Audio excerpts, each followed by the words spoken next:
I'm a story activist. I always have been. I want to know what works and why.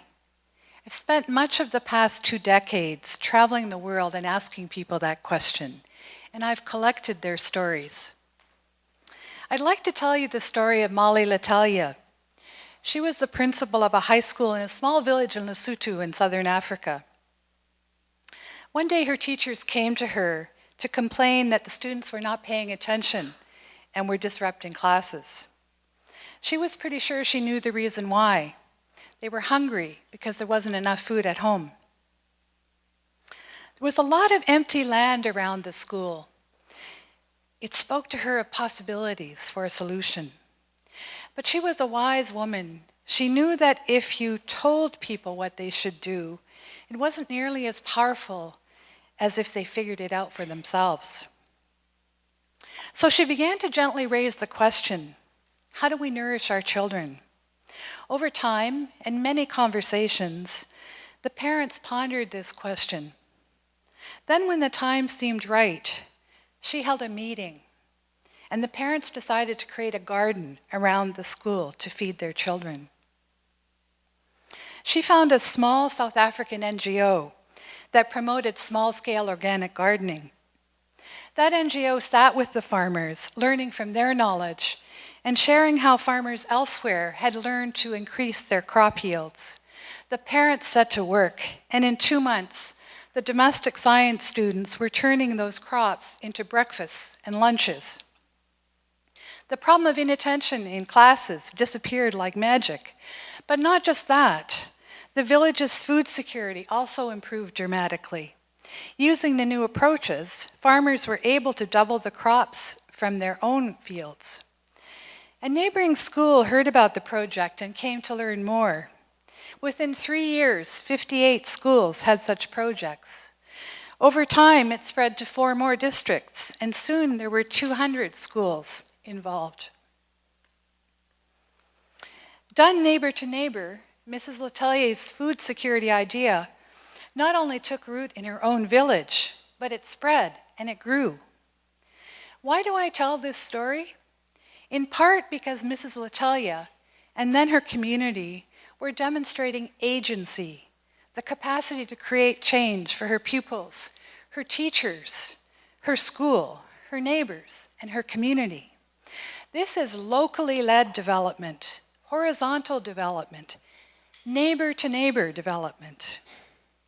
It's the polar opposite of vertical development, where experts prescribe solutions for those who are not thought to be able to solve their own problems. That is how, for a long time, much international development has been done. Why does neighbor-to-neighbor development matter? Because we all face the same challenges, and we can learn from each other.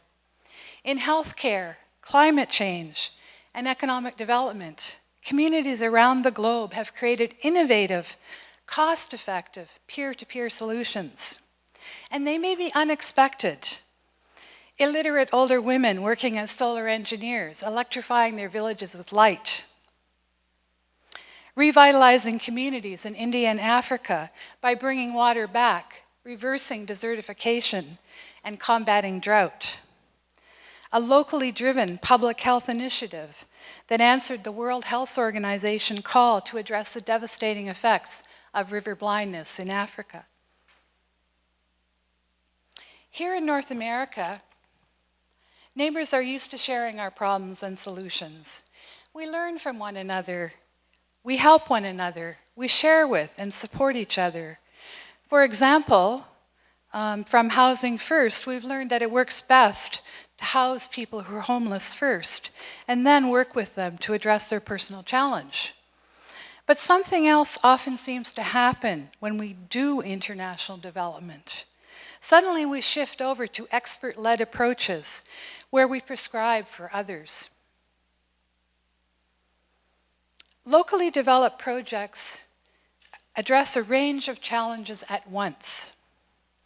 Who would have thought that an abandoned factory in remote Swaziland making small glass figurines could be the catalyst for creating community jobs large-scale glass recycling, and groundbreaking wildlife conservation.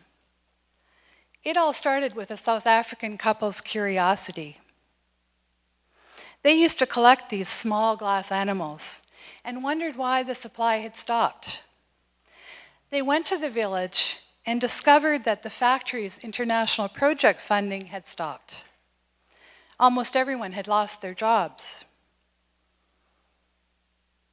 Together with the community, the couple restarted the factory, created 70 local jobs, inspired people to collect discarded glass all over Swaziland, and created and funded Ngwena Rhino and Elephant Fund, their nation's most successful wildlife conservation project.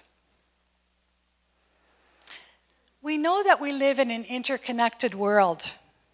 Our problems are increasingly complex and shared, so we need to draw on our interconnected resources to solve them. Many of these solutions come from what we used to call the developing world, where people must do more with less, thus supporting innovation. When we think of mobile money, or solar technology, or cataract surgery, we rarely think of Kenya or India, but we use their solutions and adapt their ideas. Oral rehydration salts, a simple and cost-effective treatment for diarrhea, was developed in Bangladesh in 1968. Its introduction to the United States in the 1990s saved their healthcare system millions of dollars a year and empowered parents to treat their children at home. The world's cities and mayors are already coming together in this neighbor-to-neighbor process. They are the level of government to whom we're closest and are open to seeing new possibilities in things citizens are doing for themselves.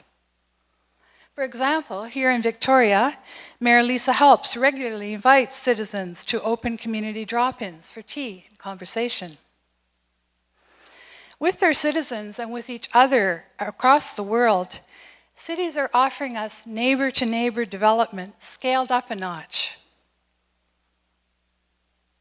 If as a country, we use neighbor-to-neighbor as the animating principle of international development, we would spend more time seeking out locally led solutions and less on developing costly projects ourselves from outside.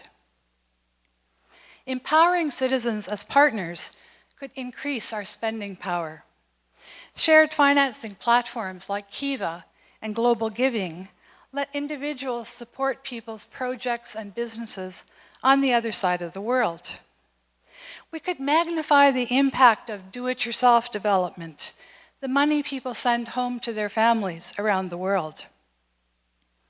That money, which we call remittances, represents more than 3 times the world's total development aid investment. Mexico has long shown us how this money can kickstart business and community growth in remote rural areas. Neighbor-to-neighbor development does much more than just send money. It addresses human security and peace building. Issues like food security and drought, which are intertwined with personal security in many conflicted areas. Issues like bringing light. A solar lamp can do so much more than simply light a room, especially in areas where armed groups come in darkness when the cooking fires are out. What if we could assign someone to seek out these stories and ask, how can we support you? How can we share? Thinking of international development as neighbor-to-neighbor development is much more than a change in language. It's a change in attitude and approach. Suddenly, we begin to look for other people's solutions to problems we also have. We find local heroes we'd never heard of before and amplify their voices. Because people in capital cities often don't know about innovative rural projects in their own countries. We become more humble, seeking knowledge as well as sharing it. We find that there are brilliant lessons to be learned and wonderful stories to be shared everywhere we look. Thank you.